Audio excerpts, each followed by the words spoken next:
don't talk anymore.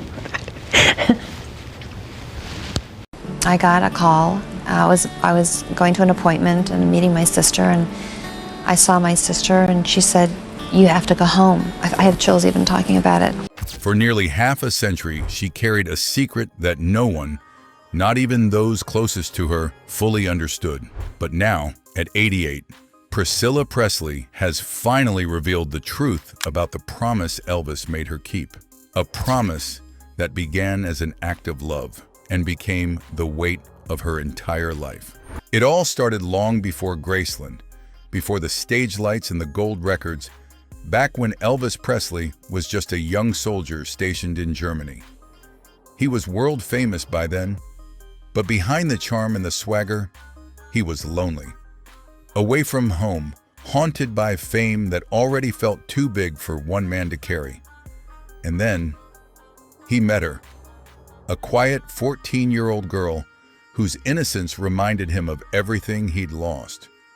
Priscilla Beaulieu was shy, polite, and completely unprepared for what was about to happen. Elvis wasn't supposed to fall for her, but he did. And from their first conversations, it was clear that this wasn't about attraction alone. Elvis told her things he told no one else. How fame felt like a cage.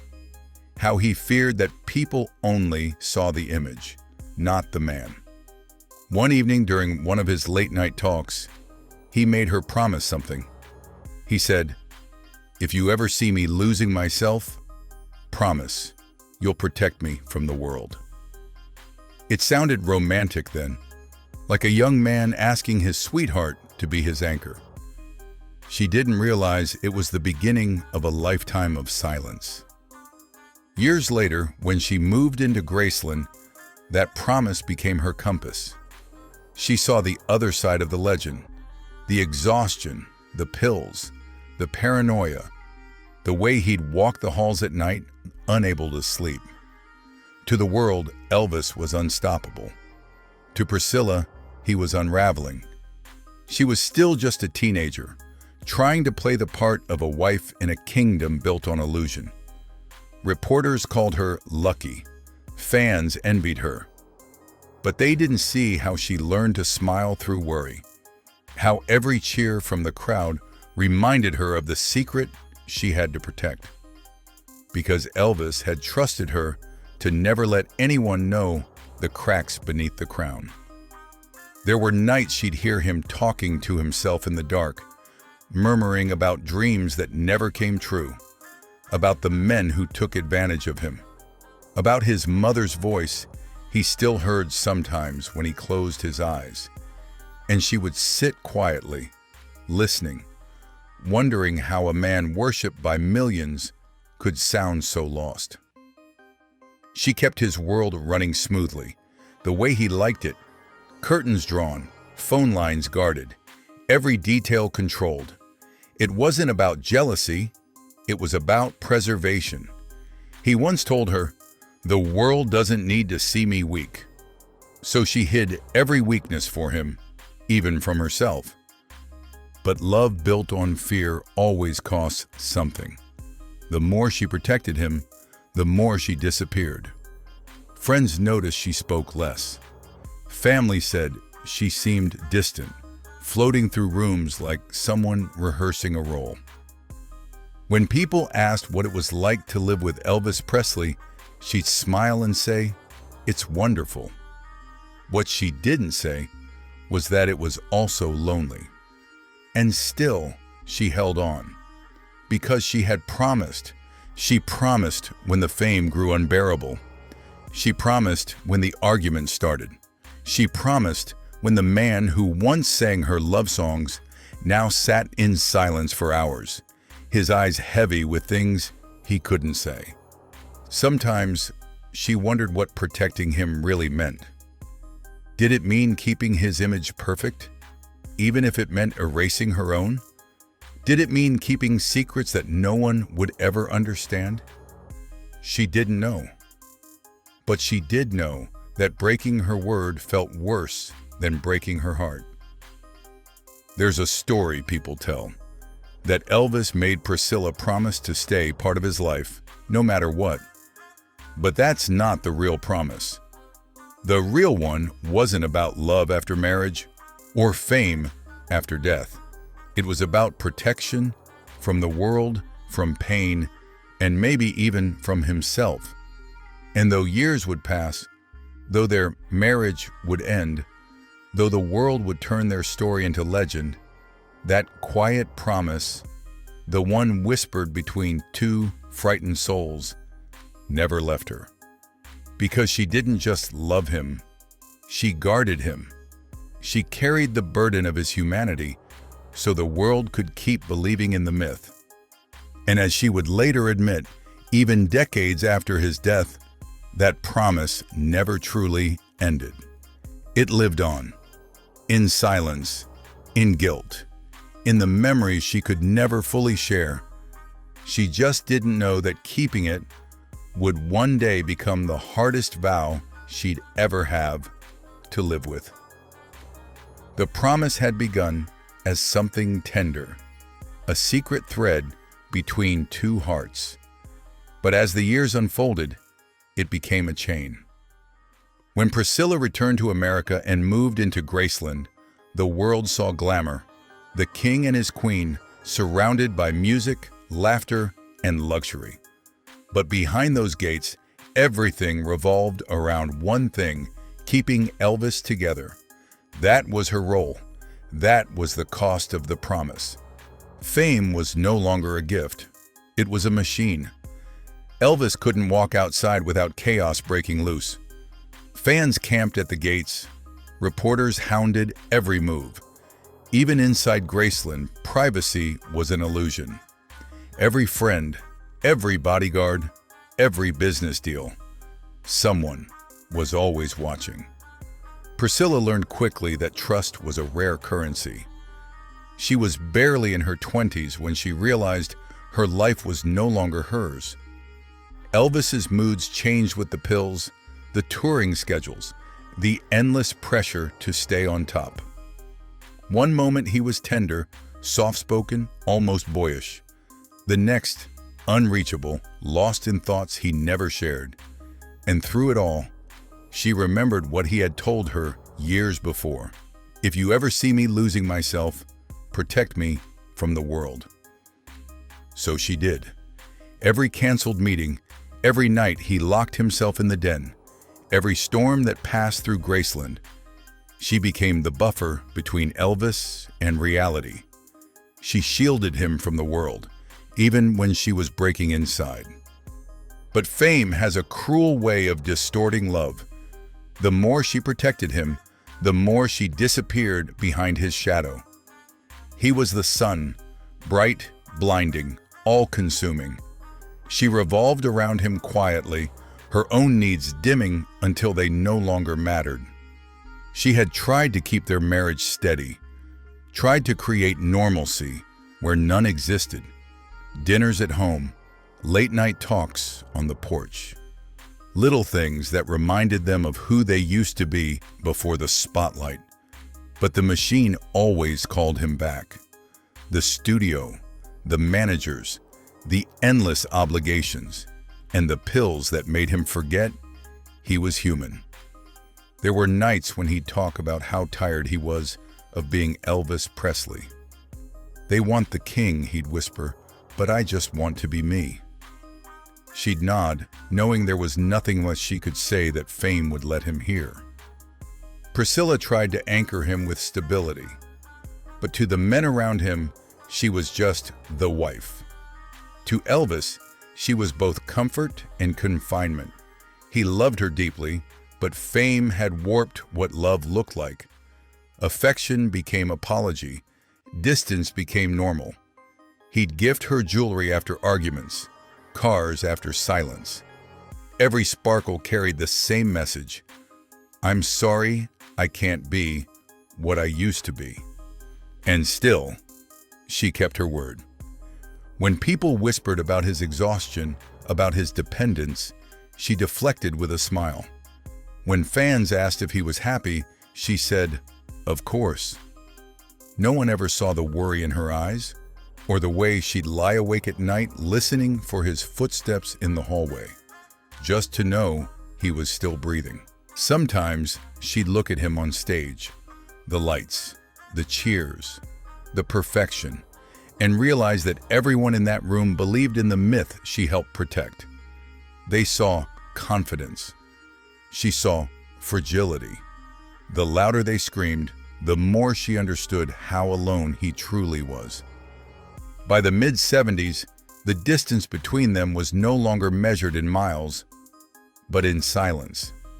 She was raising their daughter, Lisa Marie, trying to give her a childhood untouched by the chaos. But even then, she couldn't escape the echo of that promise. Protect him, always, even when it meant lying to herself. There's a story she once told quietly about a night at Graceland when he looked at her differently. His face was pale, his voice softer than usual. "Remember what you promised me?" he asked. She nodded. "Don't ever let them see me fall," he said. "Not the fans, not the press, not even her." He meant Lisa. She didn't answer. She just reached for his hand. He squeezed it once, then let go. That moment stayed with her for decades, because deep down, she knew what he was really asking. He wasn't just afraid of failure, he was afraid of becoming forgotten. And from that night on, the weight of his fear became hers. She carried it through every performance, every rumor, every quiet dinner that ended in tears. The world saw glamour. She saw a man fighting a losing battle with himself. And she, the woman who once dreamed of a simple love story, was now bound to a promise that no longer felt like devotion, but duty. Because love had turned into protection, and protection had turned into silence. She didn't know it then, but that silence was about to cost her more than she ever imagined. The summer of 1977 was heavy with heat and exhaustion.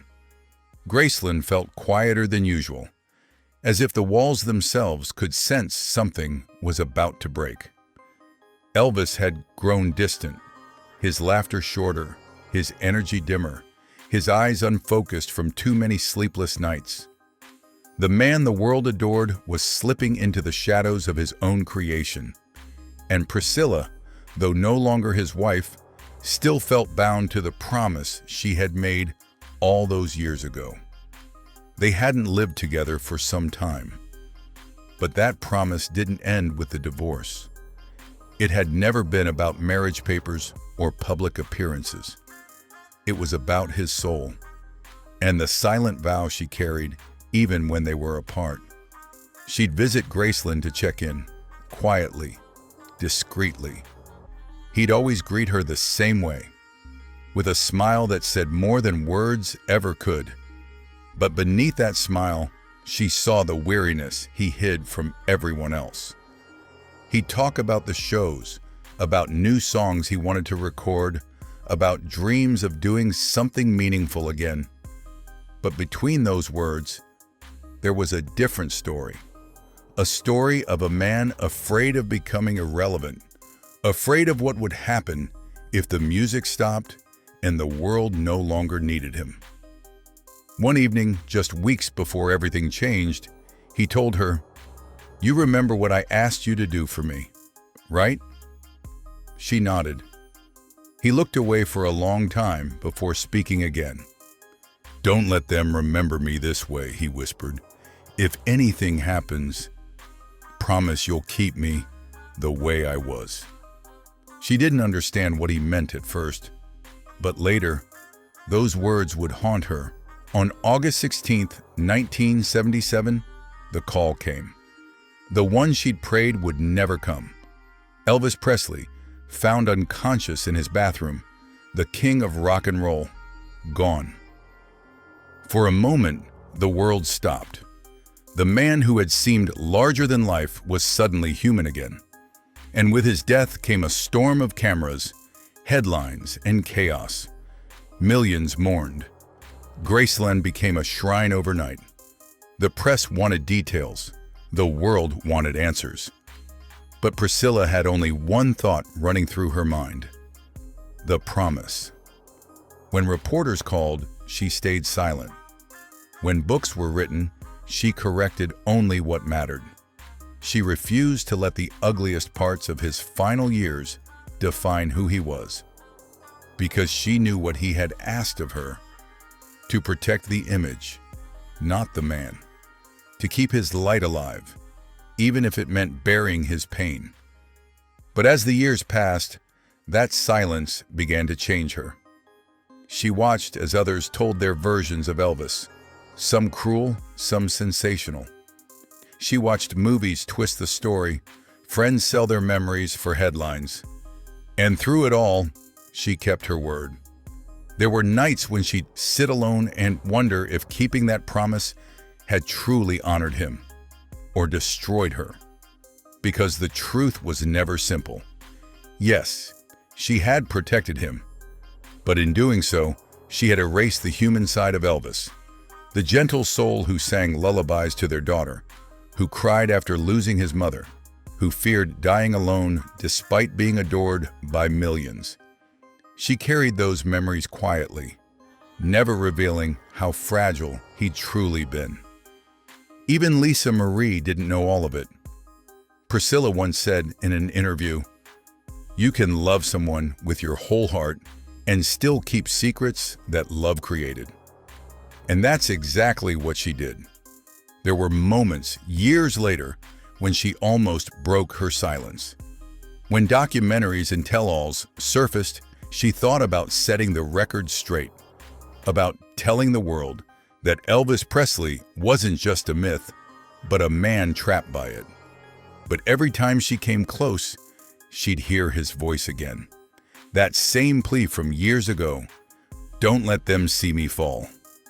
And she couldn't. She'd made a promise, and she wasn't ready to betray it, not even for truth, not even for herself.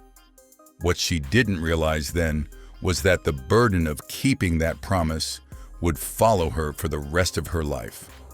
Every tribute, every anniversary, every headline reminded her of what she couldn't say. She had become both guardian and prisoner of his memory. She had saved his legend, but lost the man she once knew. In interviews, when asked what she missed most about Elvis, she never said the fame or the music. She always said the laughter, the little moments no one ever saw. And behind that answer lived the ache of a woman who had carried too much for too long.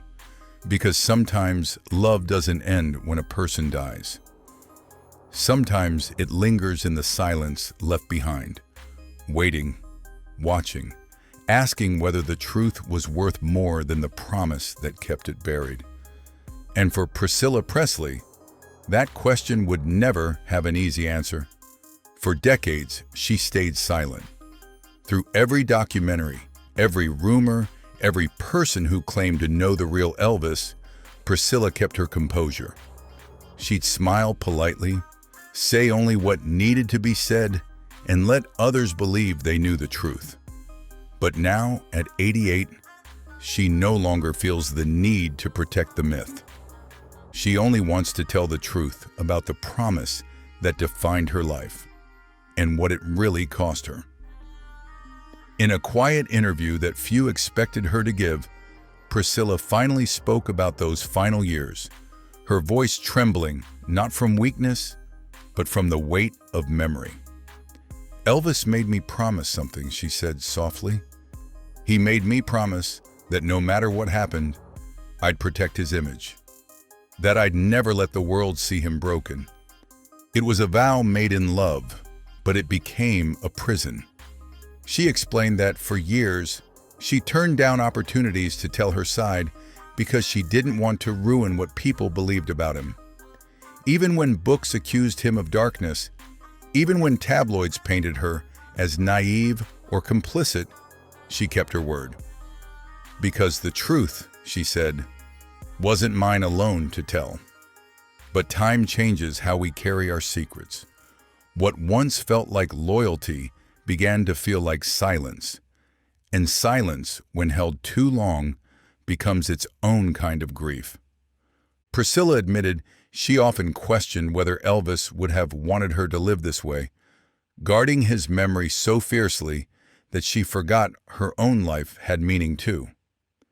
"He asked me to protect him," she said, "but no one ever asked who was protecting me."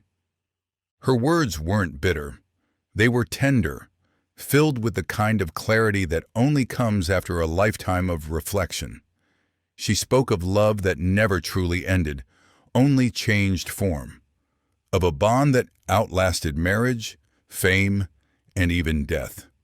"Elvis was the love of my life," she said, "but he was also the one who taught me how dangerous love can be when it turns into duty."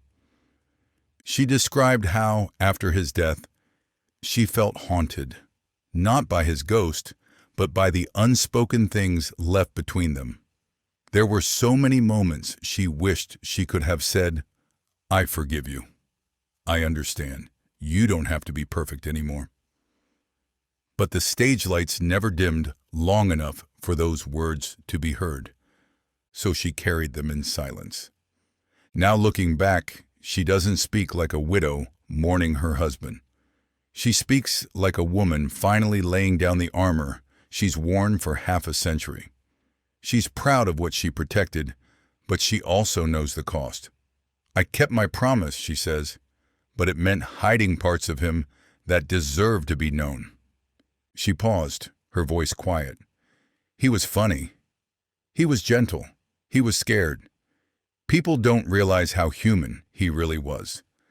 I think, if I could do it again, I'd still protect him. But I'd also tell the truth. Because love isn't just keeping someone safe. It's letting the world see who they really were."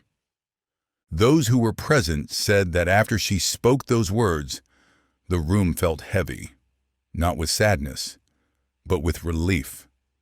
It was as if she had finally unburdened herself of something too sacred, too painful to carry alone. For the first time, Priscilla Presley wasn't speaking as Elvis's ex-wife or as the guardian of his legacy. She was speaking as a woman who had lived in the shadow of a promise and finally stepped into her own light. She no longer fears what people will say. She no longer feels the need to protect perfection. Instead, she chooses to honor the truth, the love that was real, the pain that was hidden, and the promise that wants to find her but no longer controls her. When asked if she regrets keeping that vow, she smiled faintly. "No," she said, "because it kept him alive. Maybe not the man, but the memory. And that's what he wanted. But I think he'd understand now if I finally said the rest."